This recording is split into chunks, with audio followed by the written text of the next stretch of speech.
Assalamualaikum dan selamat sejahtera. Bersama kita lagi dalam program E-Belajar Matematik Tingkatan 1, Bab 12, Pengendalian Data. Okey, hari ini kita akan belajar Matematik Tingkatan 1, Bab 12, tajuk Pengendalian Data. Standard kandungan 12.1, proses pengumpulan, pengorganisasian dan perwakilan data serta pentafsiran perwakilan data. Standard pembelajaran 12.1.1 menjana soalan statistik dan mengumpul data yang relevan. 12.1.2 mengklasifikasikan data kepada data kategori atau data numerik dan membina jadual kekerapan. Dan 12.1.3 membina perwakilan data bagi data tak terkumpul dan menjustifikasikan kesesuaian suatu perwakilan data.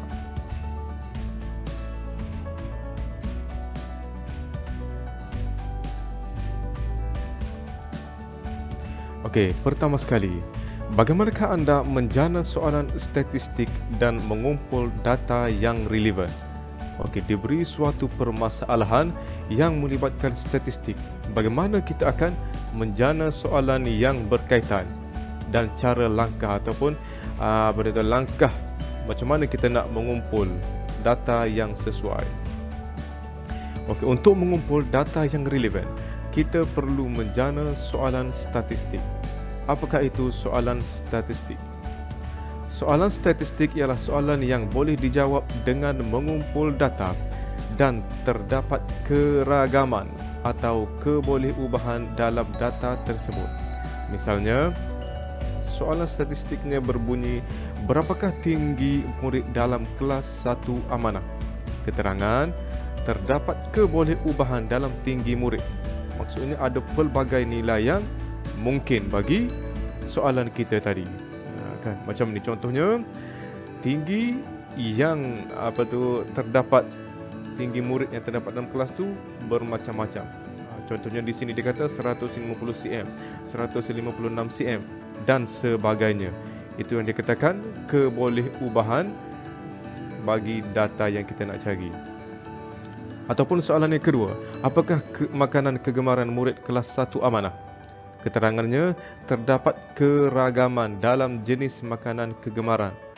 Misalnya nasi lemak, nasi mi goreng, laksa dan sebagainya. Maksudnya jawapan tu dia boleh pelbagai. Itu maksud keragaman. Terdapat lebih daripada satu jawapan yang mungkin bagi soalan yang ditanya. Selepas menjana soalan statistik, langkah yang berikutnya ialah menentukan kaedah pengumpulan data. Selepas kita dah dapat soalan yang sesuai, kita nak ujikan. Maksudnya kita dah ada satu soalan yang kita nak dapatkan jawapan. Maka kita pergi kepada langkah yang berikutnya, iaitu menentukan kaedah pengumpulan data. Data boleh dikumpul dengan pelbagai kaedah. Maksudnya terdapat lebih daripada satu kaedah pengumpulan data.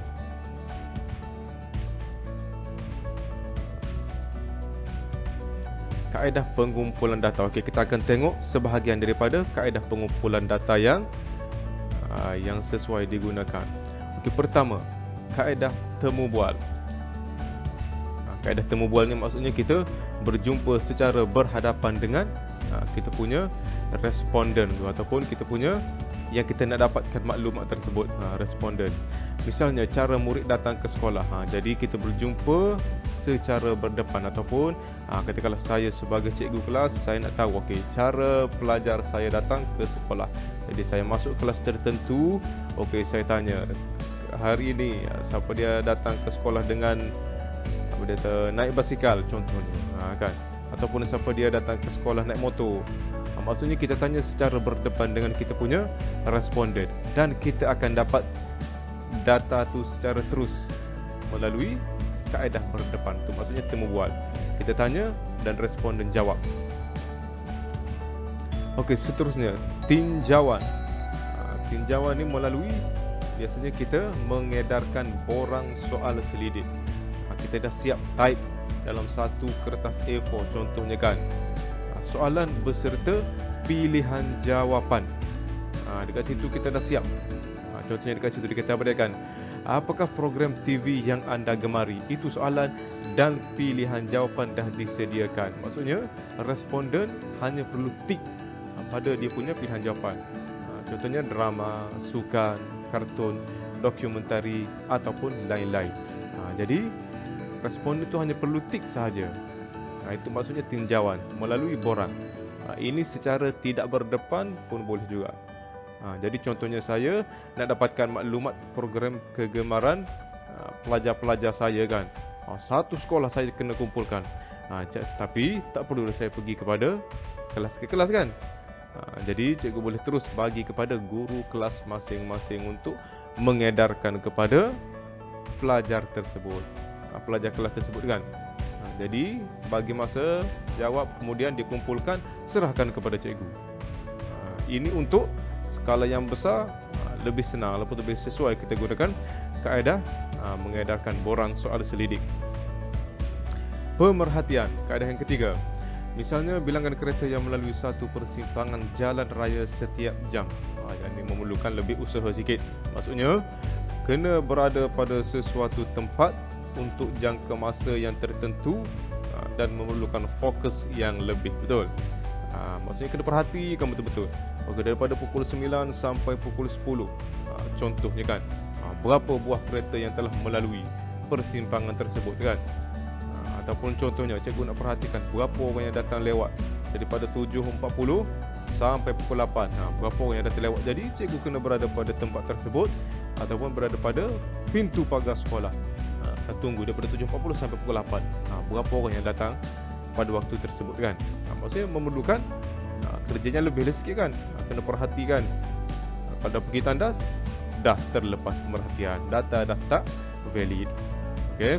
Seterusnya lah, kaedah yang keempat, eksperimen. Eksperimen ini lebih kepada kita buat apa dia? Projek sains contohnya kan. Misalnya suhu air panas yang menyejuk setiap 5 minit. Dia hampir sama dengan pemerhatian, tapi dia lebih detail lagi. Biasanya merujuk kepada subjek sains kan. Awak ada buat eksperimen, betul? Eksperimen sains. Okey, ini merupakan sebahagian daripada kaedah pengumpulan data. Dia ada lagi cara lain, tetapi cara yang famous ni kan, yang terkenal adalah 4 ni kan, untuk kita belajar kaedah asas macam mana kita nak mengumpulkan data.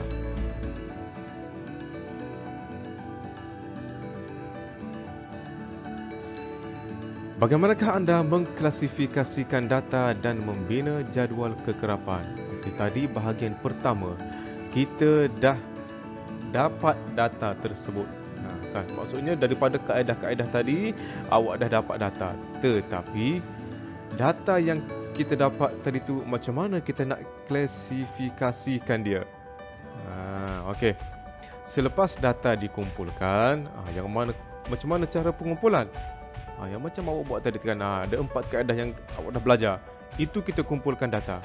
Kemudian setelah kita dah dapat data, langkah yang seterusnya ialah mengklasifikasikan data. Data boleh diklasifikasikan kepada data kategori dan data numerik. Maksudnya kita nak kumpulkan dia, nak asing-asingkan dia.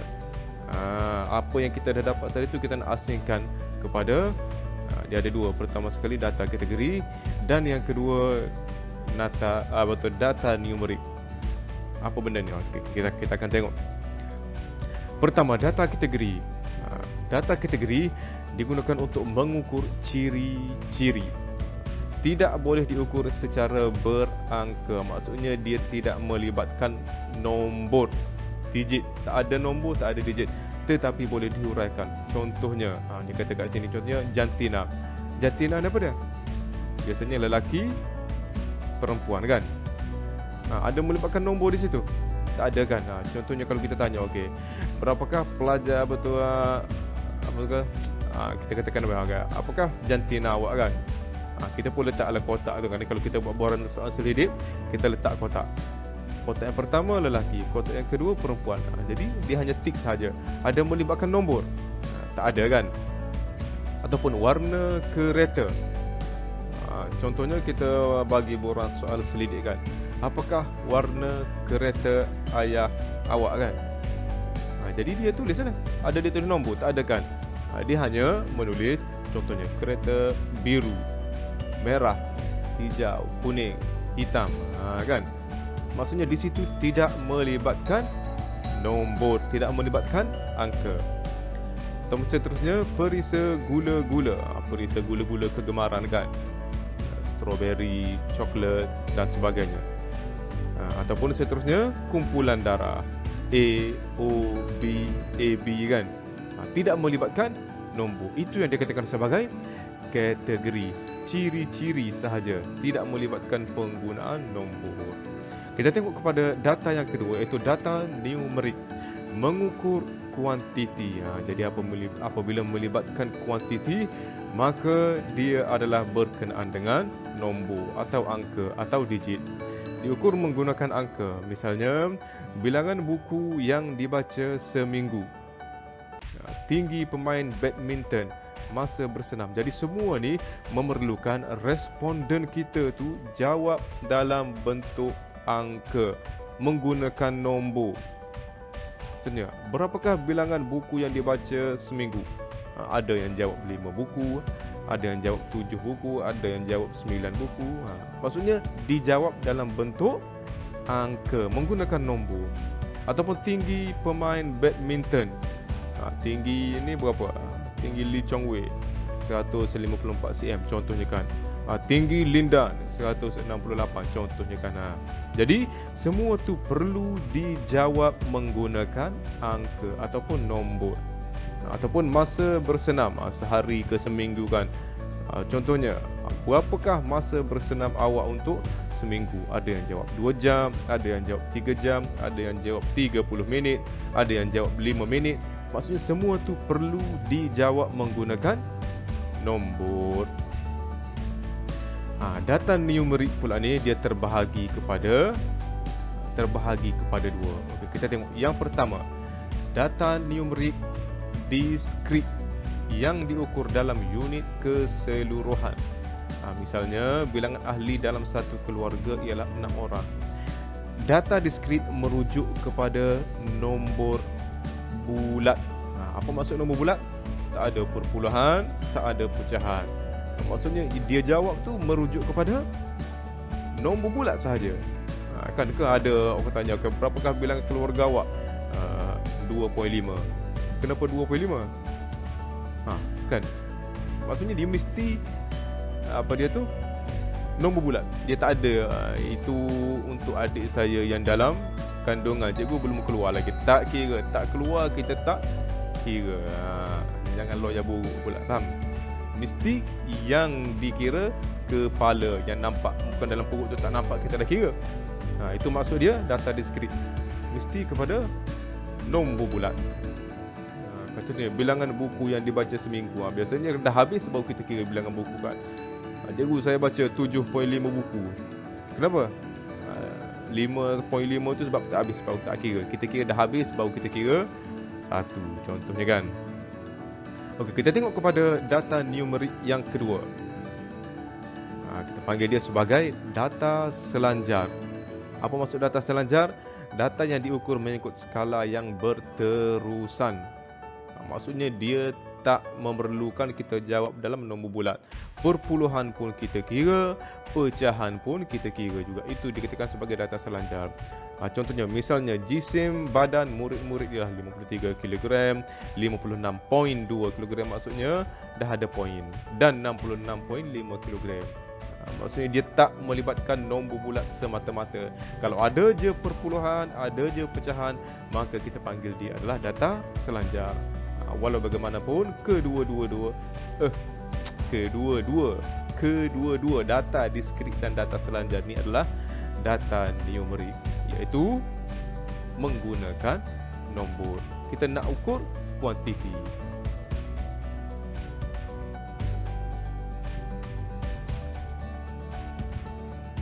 Okey, seterusnya kita tengok kepada contoh untuk mengklasifikasikan data kepada data kategori atau data numerik. Okey, contoh 1. Klasifikasikan data berikut kepada data kategori atau data numerik. A. Suhu badan setiap murid. B. Bilangan pokok yang ditanam di setiap daerah. dan C. punca kemalangan di jalan raya. Kita kena tengok kepada setiap satu masalah yang diberikan. Okey, contohnya yang pertama, suhu badan setiap murid. Terutamanya sekarang musim PKP ni kan, pergi mana-mana aja mesti dia akan ambil bacaan suhu. Jadi apakah jawapan yang diberikan daripada responden? Betul cikgu kan kita tanya berapa suhu awak pagi ni. Jadi apakah bentuk jawapan yang diberikan oleh responden? Mestilah dalam bentuk nombor. Yang contohnya kan saya tanya, okey, berapakah suhu awak pagi ni? 36.7 cikgu. Suhu awak 35.8 cikgu. Jadi semua tu merupakan nombor angka digit. Jadi untuk A adalah data numerik. Untuk B pun data numerik juga. Kenapa? Sebab bilangan. Nama pun bilangan. Bilangan, jadi jawapannya mesti dalam bentuk nombor. Bilangan pokok yang ditanam di setiap daerah. Kan? Ni kalau orang kerja majlis ni dia tahu kan, majlis perbandaran. Bilangan pokok di daerah Jasin berapa batang pokok, bilangan pokok daerah Melaka Tengah berapa batang pokok. Semua tu ada di pejabat daerah kan, dia punya data tersebut. Jadi itu kita katakan sebagai data numerik. Contohnya bilangan daerah Jasin 278 batang pokok keseluruhan. Maksudnya dijawab dalam bentuk nombor. Okey, C. punca kemalangan jalan raya adalah data kategori. Kenapa data kategori? Kalau cikgu tanya awak pun, apakah punca kemalangan jalan raya? Mungkin awak akan jawab kerana mabuk cikgu, ataupun kawan awak akan jawab kerana jalan raya teruk cikgu, ataupun mungkin kawan awak yang lain akan jawab kerana kereta lama contohnya kan, motor lama kan. Maksudnya jawapan tu tidak kepada nombor, tetapi lebih kepada ciri-ciri. Okey, jadi itu kita katakan sebagai data kategori. Okey, tetapi sebelum tu dia ada tu antara data numerik di atas, yang manakah ialah data diskrit. Kita tengok balik apa maksud data diskrit dan data selanjar. Data diskrit merupakan jawapan yang diberi dalam bentuk nombor bulat. Manakala data selanjar merupakan jawapan tersebut boleh dalam bentuk perpuluhan ataupun pecahan. Okey, kita tengok. Data numerik ada dua sahaja jawapan, betul? A dan B. Antara A dan B, yang mana satu data diskrit, yang mana satu data selanjar. Kita tengok data diskrit. Diskrit yang mana? Yang merupakan jawapan bentuk nombor bulat. Antara suhu badan dengan bilangan pokok. Yang mana suhu yang mana merupakan nombor bulat? Kita cakap tadi kan, bilangan pokok merupakan nombor bulat. Jadi yang B itu adalah yang B ini adalah diskrit. Data selanjar ada perpuluhan ataupun pecahan. Jadi A itu adalah merupakan data numerik selanjar. Suhu badan kan 36 poin, ada poin-poin perpuluhan. Jadi untuk A ini adalah data numerik selanjar. Okey. Biar awak reti faham.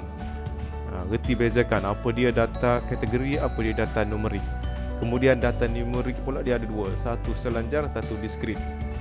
Biar kita bezakan antara jenis-jenis datanya.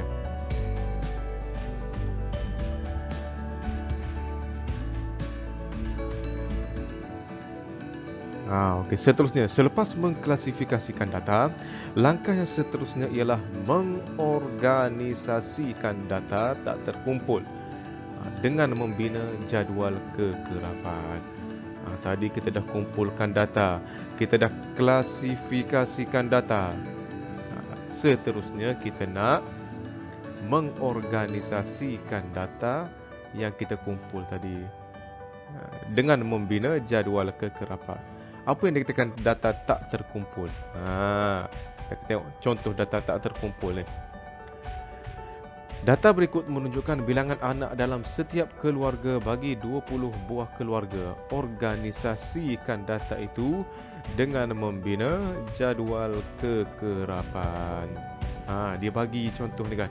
Inilah yang dikatakan sebagai data tak terkumpul. Maksudnya kita ambil secara pukal data tersebut. Kita belum lagi susun.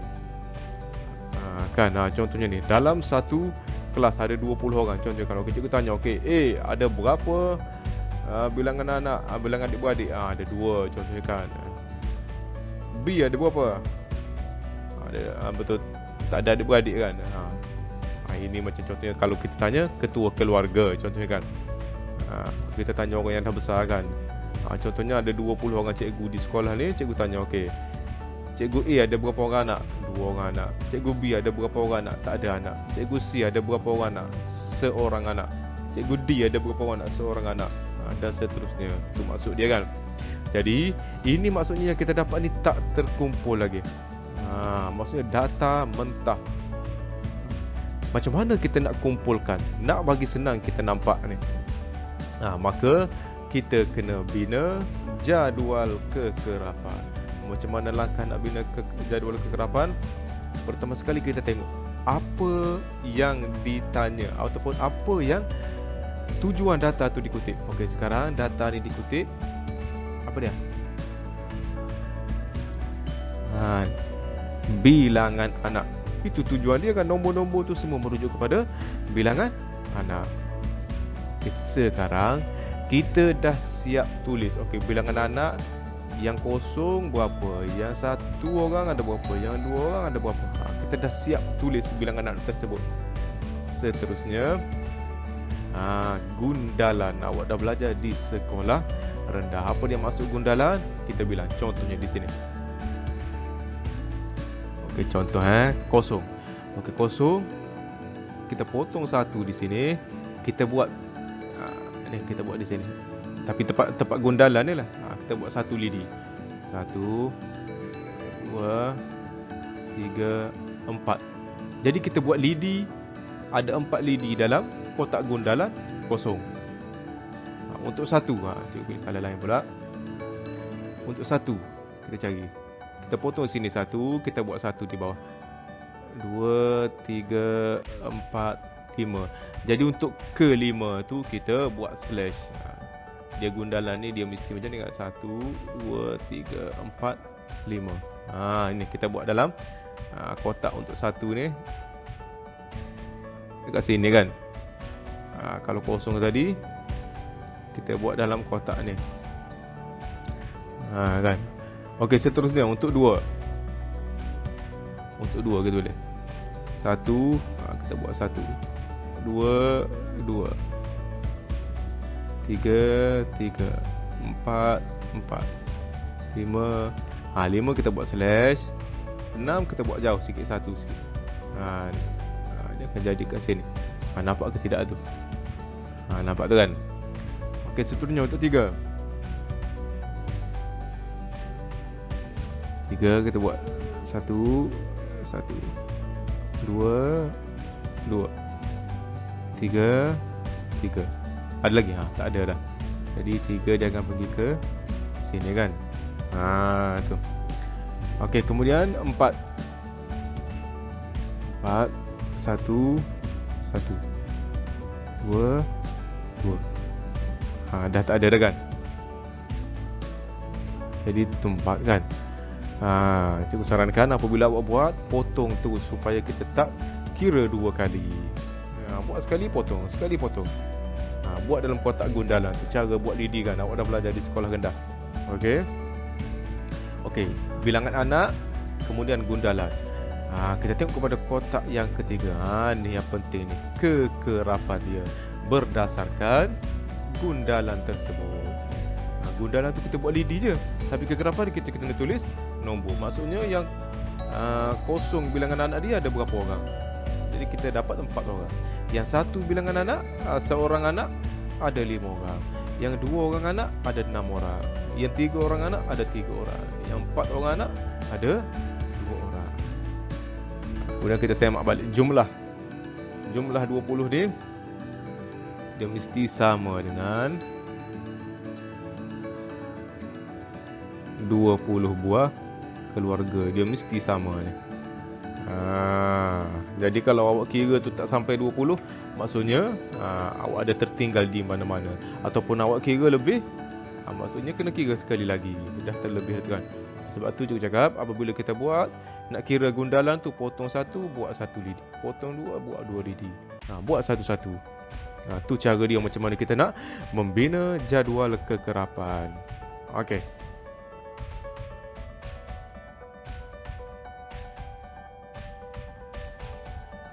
Okey ni boleh cuba jawab latih diri 12.1A. Maksudnya berdasarkan apa yang kita dah belajar tadi. Pertama sekali, mengklasifikasikan data, dan yang kedua, membina jadual kekerapan. Okey. Tengok contoh yang kita dah belajar sebelum ni, kemudian cuba jawab soalan 1 dan soalan 2 ni.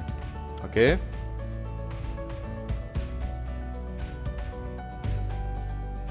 Okey, seterusnya kita akan pergi kepada standard pembelajaran 12.1.3, iaitu membina perwakilan data bagi data tak terkumpul dan menjustifikasikan kesesuaian suatu perwakilan data. Okey, bagaimanakah anda membina perwakilan data? Jadi sebelum ni kita dah tengok macam mana cara bagaimana kita nak mengumpulkan data.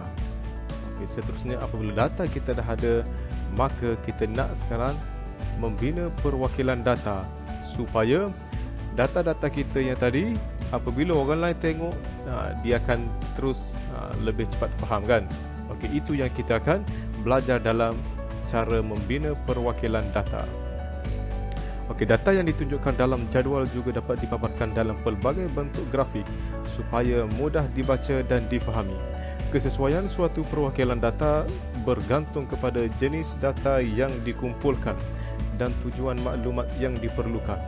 Data boleh diwakili dengan carta palang, carta pie, graf garis, plot titik dan plot batang dan daun.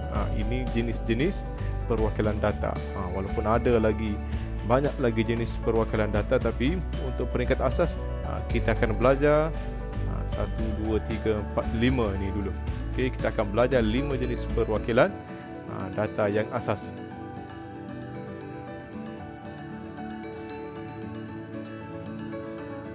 Okay, kita tengok yang pertama, carta palang.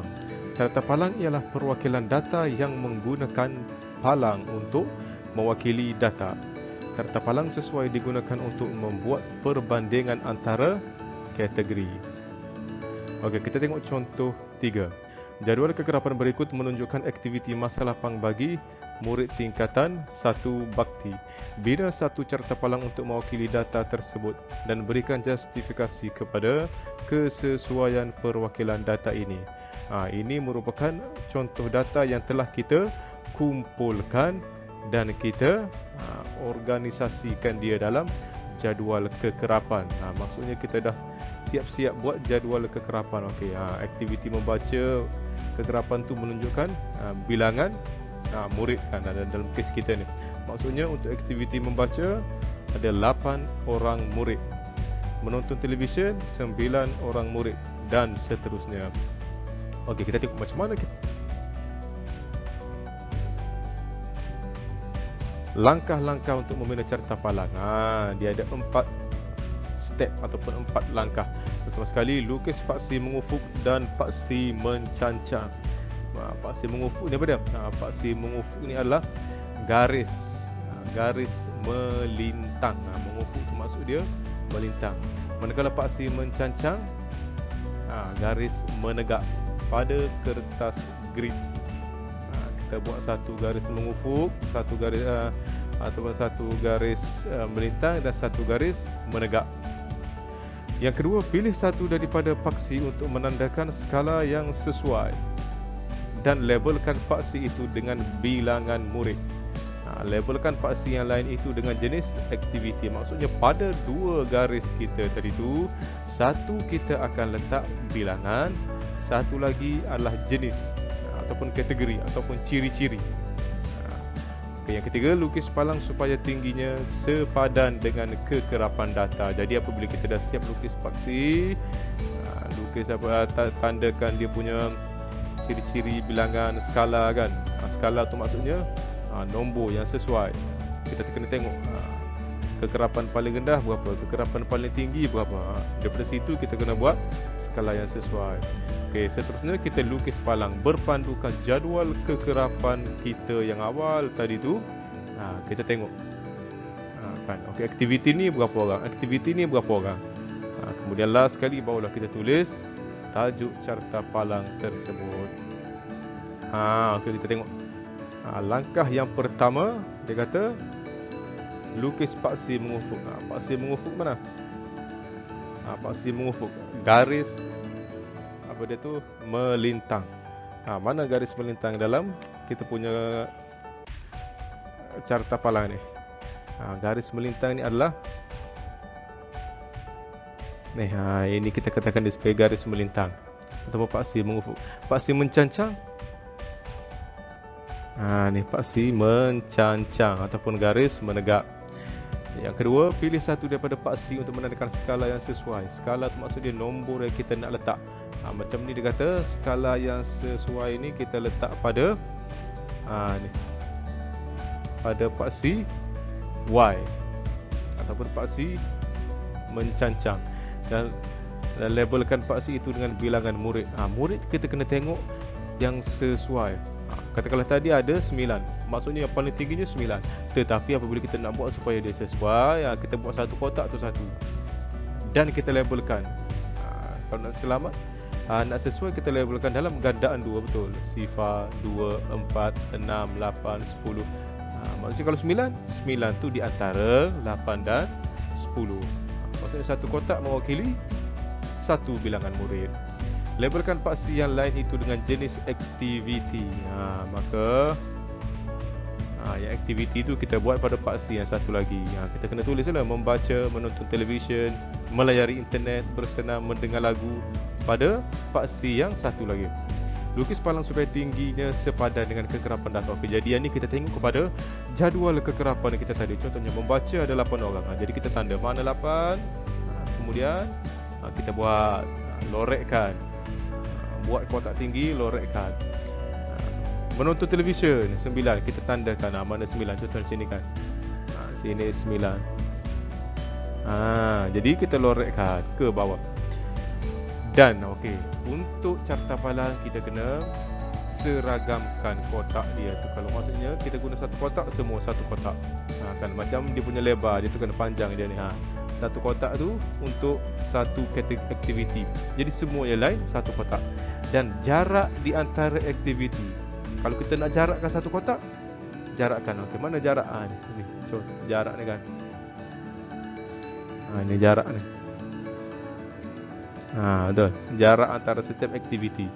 Jadi apabila kita dah tetapkan jarak dia satu kotak, maka semua yang lain tu pun akan jadi satu kotak juga.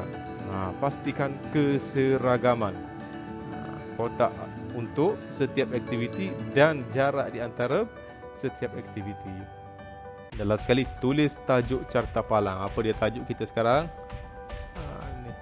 Aktiviti masalah apa? Untuk murid, contohnya kelas apa kan?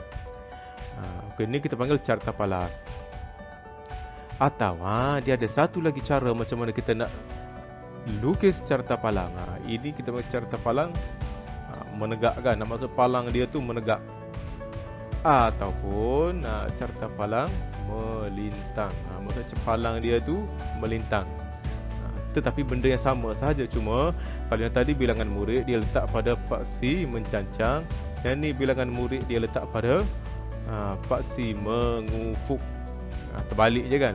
Tapi masih lagi kita dapat tahu betul baca betul nilai yang sama. Kalau membaca ada 8 orang murid. Maksudnya kiri dan kanan sama je kan. Kalau menonton televisyen kita dapat tahu ada juga 9 orang kan.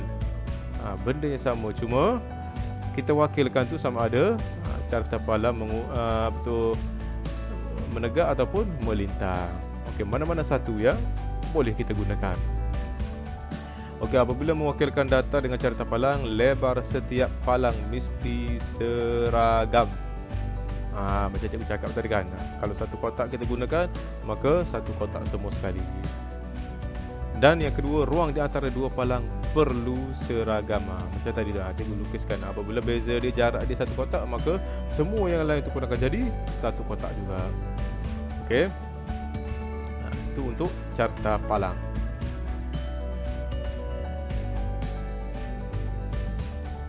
Okey, kita tengok contoh yang keempat. Ini pun carta palang juga lagi. Jadual berikut menunjukkan markah yang diperoleh sekumpulan murid dalam kuis sains dan matematik. Bina satu carta palang untuk mewakili dua set data tersebut. Carta palang juga tetapi dia lebih advance. Maksudnya ada betul lebih sikit daripada carta palang biasa tadi kan. Okey, maksudnya setiap murid dia ada dua kategori data. Satu kuis sains, satu kuis matematik. Bagi keempat murid ni. Jadi macam mana kita nak wakilkan kepada carta palang? Tengok kepada langkah-langkah yang kita dah buat tadi. Okey, macam ni kan. Contohnya dia wakilkan markah tu pada paksi mencancang dan murid pada paksi mengufuk. Aifen, Haris, Nora, Raju. Di setiap murid dia akan ada dua set data. Maksudnya untuk Aifen contohnya kuis sains dia dan dia ada ni petunjuk ni.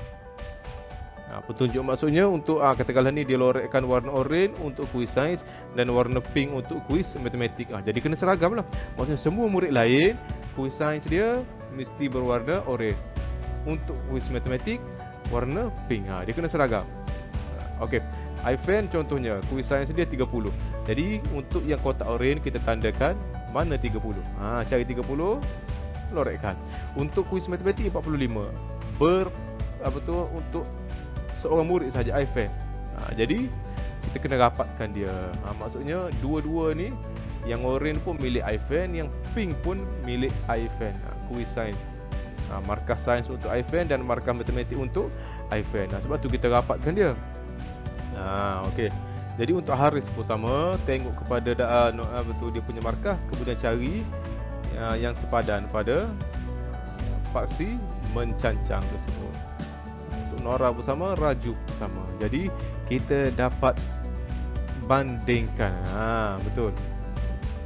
Bandingkan di antara perbezaan kuis sains dan matematik dengan lebih jelas, lebih teratur kan. Senang kita nampak. Carta palang berpasangan ini yang dikatakan sebagai carta palang berpasangan. Maksudnya bagi setiap kategori ataupun dalam kes kita ni bagi setiap murid dia akan ada sepasang maklumat. Dalam kes kita ni bagi setiap murid dia akan ada dua kategori iaitu kuis markah sains dan markah matematik. Carta palang berpasangan sesuai digunakan untuk membandingkan dua set data. Misalnya prestasi murid dalam dua ujian, harga hotel pada hari biasa dan musim cuti sekolah. Ini contohnya kita nak buat perbandingan. Jadi kita boleh tengok Aifen dia lebih pandai dalam matematik, Haris dia lebih pandai dalam matematik, Nora lebih pandai dalam sains, manakala Raju lebih pandai dalam sains juga.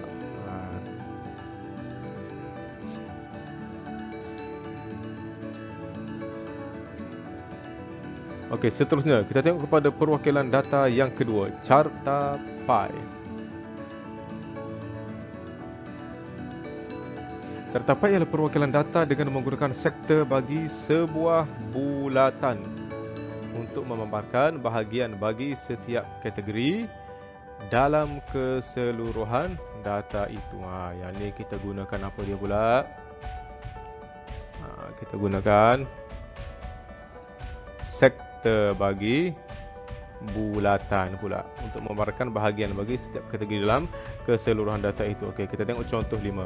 Jadual menunjukkan bilangan kereta model dinamik yang dijual oleh sebuah syarikat menjual kereta. Bina satu carta pi untuk mewakili data tersebut dan berikan justifikasi kepada kesesuaian perwakilan data ini. Okey, ini diberikan data yang mana kita dah organisasikan dia.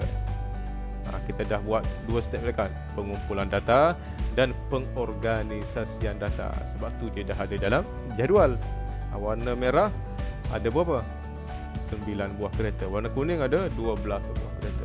Putih ada 10, biru ada 5. Pi. Langkah-langkah untuk membina carta pi. Cari sudut sektor. Ini langkah yang pertama. Bagi setiap kategori tadi, cari sudut sektor. Kemudian lukis sebuah bulatan dan bahagikan bulatan kepada sektor berdasarkan sudut yang dihitung. Kemudian langkah ketiga, labelkan setiap sektor. Dan last sekali, tulis tajuk carta pie tersebut. Okey, ini maklumat yang diberikan tadi kan, warna kereta, bilangan kereta, sama je, cuma yang ni cikgu tegakkan dia. Ya, sama je, tadi dia bagi di maklumat dalam bentuk jadual. Apa? Melintang, ini tukar kepada menegakkan. Okey, daripada situ, untuk kita lukis sudut sektor, pertama sekali kita kena tahu pecahan bulatan. Contohnya untuk warna kereta merah, pecahan bulatan dia adalah 9 per berapa? 36 tu daripada mana datang dia? 36, daripada mana datangnya 36? 36 tu datangnya daripada jumlah keseluruhan ni. 9 tambah 12 tambah 20 tambah 5, dapatlah 36. Maksudnya untuk bulatan merah atau warna merah, 9 per jumlah keseluruhan 36. Untuk kuning, jumlah kereta kuning 12 per jumlah keseluruhan dia 36. Itu kita panggil pecahan. Apabila kita dah dapat pecahan, kita nak tukar kepada sudut sektor. Sektor untuk satu bulatan penuh. Betul, sudut untuk satu bulatan penuh. Berapa satu bulatan penuh? 360. Jadi untuk dapatkan sudut sektor, kita kena kira pecahan tadi darabkan dengan 360. Apa maksud sudut sektor ni? Sudut sektor ni kalau dalam bahagian bulatan, ini pusat bulatan, ini sektor, ini kita katakan ni sudut sektor. Jadi nak kira dia, kita ambil pecahan tadi, darabkan dengan 360. Kenapa 360? Sebab satu bulatan sudut dia adalah 360. Jadi kekerapan data per dengan jumlah kekerapan darab 360. Itu kita akan dapat nilai sektor bagi setiap warna kereta. Jumlah dia tu 36 kali 9 tambah 12 tambah 10 tambah 5 dapat 36. Pecahan apabila kita tambah semua sekali, dia akan dapat 1. Akan semua sekali kita tambahkan. 9 per 36 tambah 12 per 36 tambah 10 per 36 tambah 5 per 36 dapat jawapan 1. Kalau awak kira tak dapat 1, maksudnya something wrong somewhere. Maksudnya ada dalam kerja awak yang salah kan. Okey. Sama juga sudut sektor. Sudut sektor apabila kita tambahkan semua sekali, ni yang sebelah sini. 90 tambah 100, 20 tambah 100 tambah 50, jumlah dia mesti dapat 360. Sama juga kalau awak kira tambah semua sekali tak dapat 360, maka adalah tu salah di mana-mana kan. Okey, apabila kita dah dapat setiap sudut sektor, maka kita akan binalah apa dia tu, buat bulatan dulu. Ni buat bulatan, kemudian kira. Contoh yang sini kan merah 90. 90 kan, ataupun kita buat je segi 4 kecil ni, menunjukkan kepada sudut tegak iaitu 90 darjah. Kuning 120. Ingat lagi cara macam mana nak betul bina carta pie. Kan gunakan apa yang awak belajar dalam bab sudut kan. Macam mana kita nak bina carta pie? Buat bulatan, kemudian tentukan dia punya betul pusat bulatan di mana, kemudian bina satu garis, kemudian menggunakan apa dia? Apa dia alat yang digunakan untuk mengukur sudut? Membina sudut. Kita gunakan jangka sudut ataupun protractor. Bina satu-satu. Nak buat yang mana dulu pun boleh, kedudukan tak kisah. Nak buat merah dulu ke, kuning dulu ke, putih dulu ke, biru dulu ke, janji dia punya sudut tu adalah betul. Kita ukur guna protractor, dapat betul dengan nilai yang ditulis. Okay, last sekali tulis tajuk carta pie. Itu mana tajuk carta pie? Ni. Jualan kereta model dinamik. Jadi kita boleh tahu, rupanya ramai orang yang lebih minat kepada warna kuning, manakala warna biru paling kurang digemari kan. Kita dapat tengok secara sekali imbas daripada carta pie ni. Lebih menarik kan. Okey, seterusnya perwakilan data yang ketiga, graf garis. Graf garis ialah perwakilan data yang digunakan untuk memaparkan perubahan data dalam suatu tempoh masa.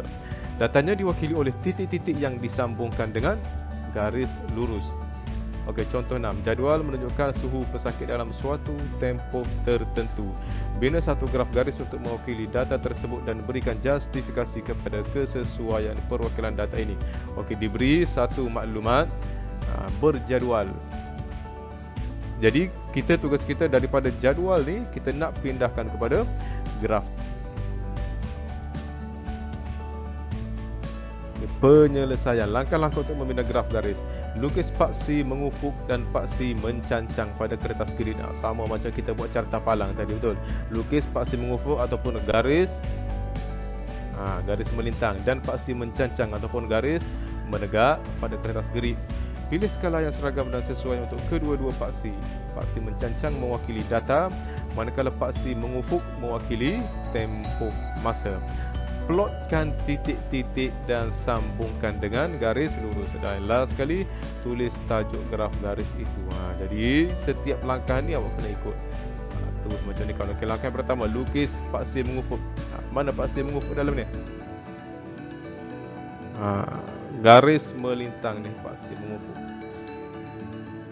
Kemudian paksi mencancang, garis menegak. Ni. Kertas grid. Pilih skala yang seragam dan sesuai. Okey, kita tengok data kita tadi tu, maka kita tulis pilihkan. Contohnya untuk waktu ni 1 2 3 4 5 AM. Dia punya nilai waktu betul waktu pagi kan. Manakala untuk suhu, kita tengok. Contohnya kita bermula ini. Kenapa ada ni? Ni. Kenapa ada ni? Sebab daripada kosong kepada data yang betul kepada senggatan data kita yang pertama tak ikut skala.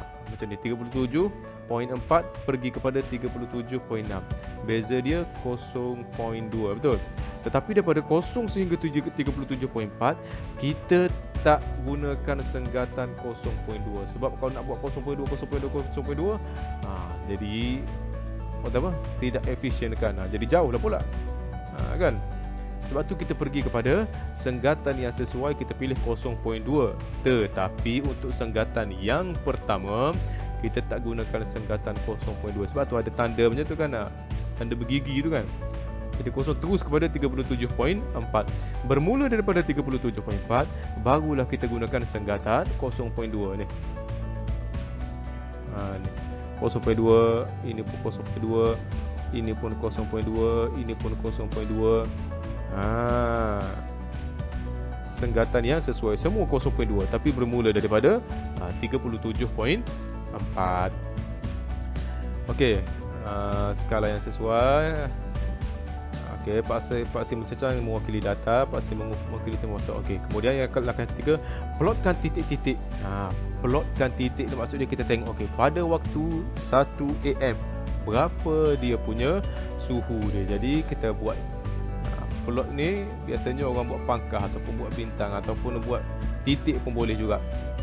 Biasanya dia pangkah aja, pangkah kecil pada persilangan macam ni kan. Okey, pada pukul 1 ni 1 ni suhu dia adalah 37.8. Jadi kita pangkahkan di sini. Pada 2 AM, ni 2 AM suhu dia adalah 37.9. Di tengah-tengah. Jadi kita pangkah di sini. Semua sekali ni kita buat ni. Pangkah di sini, pangkah di sini, sini. Kan? Apabila kita dah pangkah ataupun plotkan, kalau buat titik, kalau buat bintang, buat bintang. Kita sambungkan dengan garis lurus daripada data kita yang pertama pada pukul 1 AM sehinggalah data kita yang terakhir pada pukul 10 AM. Kita sambungkan dia, sentuhkan titik yang kita dah buat tadi. Last sekali tulis tajuk graf garis tersebut, iaitu suhu seorang pesakit. Jadi kita boleh tengok semakin lama daripada awal pukul 1 pagi dia ada peningkatan suhu, makin panas, semakin panas, semakin panas. Kemudian kemuncak dia pada pukul 4 pagi kan. Selepas itu dia dah turun balik, dah stabil kan. Jadi kita boleh tengok perubahan suhu. Pada graf garis biasa, Pak C mengufuk biasanya mewakili tempoh masa, garis melintang tu. Manakala Pak C mencana biasanya mewakili nilai kekerapan, kebiasaannya. Okey, jadi kita akan dapat tengok dia punya perubahan dalam jangka masa yang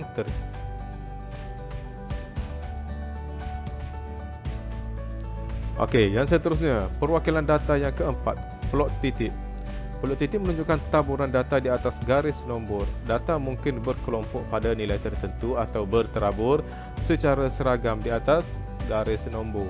Plot titik boleh membantu kita melihat corak data, membuat inference dan keputusan. Plot titik juga dapat mengesan pemerhatian yang ganjil, iaitu nilai ekstrim dalam data. Apa dia nilai ekstrim? Okey, nanti kita akan tengok selepas ini berdasarkan contoh. Jika terdapat nilai ekstrim dalam data, kita perlu menyiasat lebih lanjut untuk mengetahui punca pemerhatian yang ganjil itu. Okey, contoh 7. Masa rawatan pergigian dalam minit yang diberikan kepada 14 orang pesakit oleh seorang doktor gigi adalah seperti yang ditunjukkan di bawah. Wakilkan data itu dengan plot titik dan berikan justifikasi kepada kesesuaian perwakilan data ini. Ini contohlah ada pembantu doktor tersebut, pembantu doktor gigi kan. Pesakit pertama dicatatkan, okey, masa daripada masuk bilik doktor gigi kemudian keluar bilik itu 23 minit. Pesakit kedua mula masuk sampai habis keluar bilik itu 24 minit. Pesakit ketiga daripada mula masuk 21 minit, mula masuk sampai keluar balik itu 21 minit dan seterusnya sampai 14 orang pesakit untuk hari itu kan. Last sekali 23 minit. Okey, pembantu dia catat je. Sekarang doktor tu sendiri katakanlah dia nak tengok macam mana dengan prestasi dia pada hari ni kan. Ada sebarang yang dia dapat perhatikan ke tidak daripada data yang dia dapat ni. Jadi dia membina langkah-langkah untuk membina plot titik. Pertama, lukis satu garis nombor mengufuk yang meliputi julat bagi data yang diberi. Maksudnya kita buat garis nombor mengufuknya apa dia? Garis nombor melintang. Melintang sahaja. Plotkan setiap data satu demi satu sebagai titik sepadan dengan nilai pada garis nombor. Dan yang last sekali tulis tajuk pada plot titik itu. Jadi pertama sekali kita buat garis melintang, kemudian tandakan titik. Ini contohnya. Kita kira tandakan daripada nilai yang paling kecil, contohnya situ 17 kan, sehingga kepada nilai yang paling besar 25. Tetapi ingat, dia mesti seragam. Dia punya skala tu mesti seragam. Apa maksud seragam? 17 dia tak boleh terus 21. Habis tu cikgu dah 18, 19, 20 tak ada kan? Walaupun tak ada, tetapi pada skala kita kena tandakan supaya nampak seragam. Selepas 17, 18, 19, 20, 21, 22, 23, 24, 25. Dia tak boleh daripada 17 terus kepada 21, 22, 23, 24, 25. Dia mesti seragam. Kalau beza dia satu, setiap senggatan maka semua tu beza dia satu. Ni setiap senggatan ni kan, beza dia satu. Ini pun beza dia satu. Jadi semua tu satu. Okey, jadi barulah kita boleh plotkan titik tersebut. Maksudnya 17 ada satu. Jadi kita tandakan satu titik pada atas 17. 21 ada dua kali. Kita tandakan dua kali. Dan ingat, untuk kali pertama dia mesti sebaris. Apa maksud sebaris? Ni tengok ni. Agak-agak kita boleh nampak ni sebaris ni. Untuk yang kali kedua, contohnya 21 dengan 22 tu dia ada lebih daripada sekali. Maksudnya ada data yang kedua. Jadi kita buat sebaris juga. Katakanlah guna-guna hijau pula. Dia mesti sebaris. Kalau guna buku petak ataupun kertas grid, kita akan nampak dia punya garisan tu lebih detail. Untuk yang ketiga pun sebaris juga.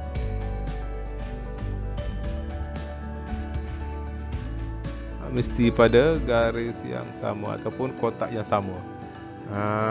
Baru kita boleh nampak kan dia punya kedudukan tu, maksudnya 24 paling tinggi, maksudnya ada 4 kali. Maksudnya 24 minit tu ada 4 orang pesakit dia. Tetapi dia kata tengoklah keganjilan kan. Maksudnya ada satu yang keganjilan, betul. Maksudnya ada satu orang pesakit tu 17 minit je. Mungkin dia punya masalah gigi dia tak teruk kan. Okey, dalam sekali tulis tajuk plot titik tersebut, iaitu masa rawatan pergigian. Daripada sini doktor tu dia akan dapat, rupanya aku punya servis untuk hari ni lebih kurang dalam 20 lebih kan. Tapi ada seorang yang cepat tadi. Rupanya yang cepat tadi tu dia tak ada sakit apa pun. Dia cuma dia nak minta ubat je kan. Jadi dia cek sikit-sikit terus bagi ubat. Kalau yang lain semuanya nak tampal gigi kan. Salah sama je kan. Okey, jadi itu untuk plot titik.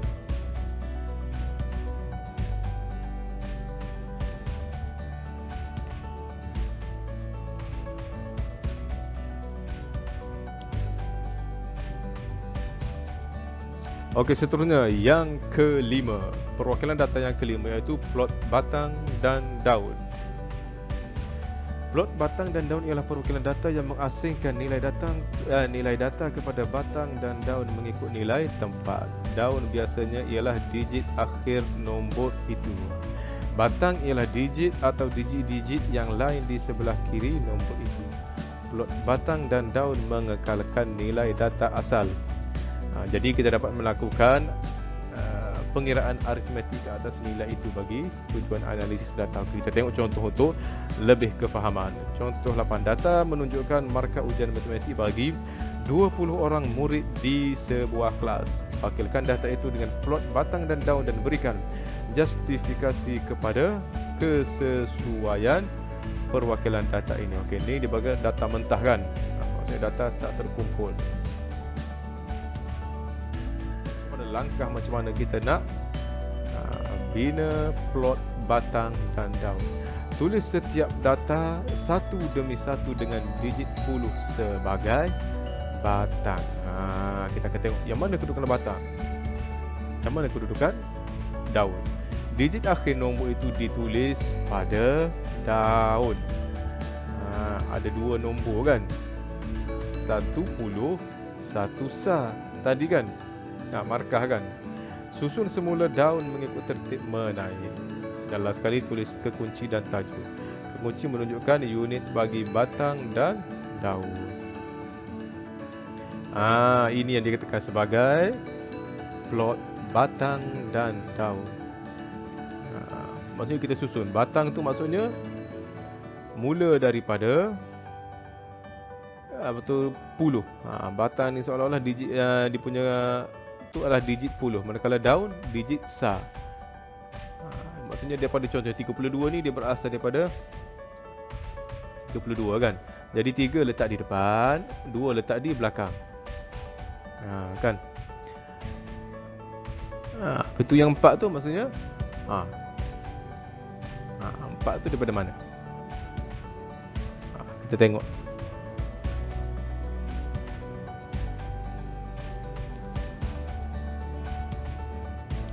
Kenapa 4 tu?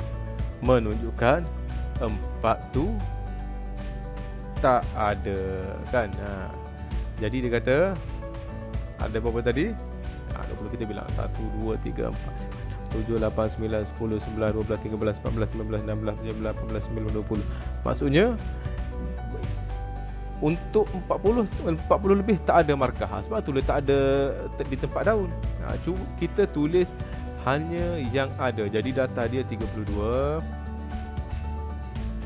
56 kan. Kalau berpandukan yang jadual yang pertama ni 58, 52 kan.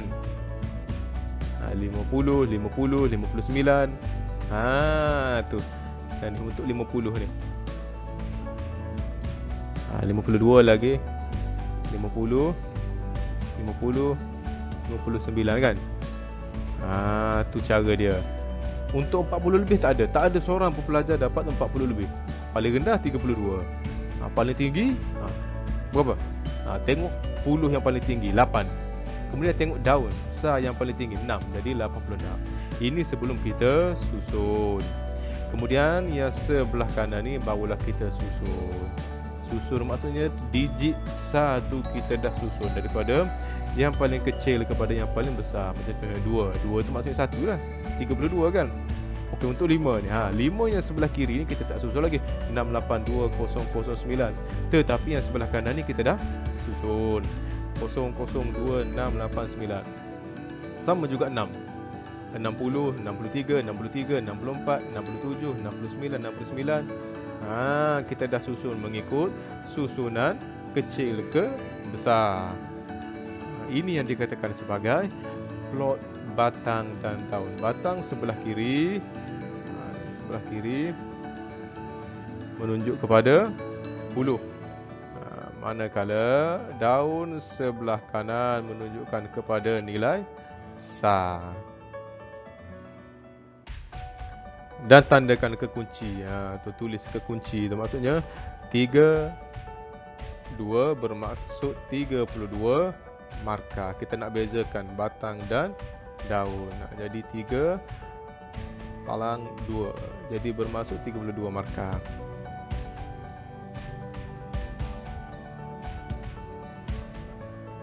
Okey, jadi kita boleh cuba jawab latih diri 12.1b. Macam ni dia kata, dia dah siap tuliskan. Bina carta palang. Cuba jawab. Kita dah belajar 5 dah tadi. Perwakilan data kan macam ni. Pertama, carta palang. Yang kedua pun carta palang juga. Yang ketiga, carta pai. 3 lah kan. Okey, yang keempat, graf garis. Yang kelima, plot titik. Dan yang keenam, plot batang dan daun. Jadi semua yang kita belajar tadi tu, tengok balik langkah-langkah dia, cuba jawab ni 1, 2, 3, 4, 5, 6 untuk pengukuhan apa yang awak belajar untuk hari ini. Okey.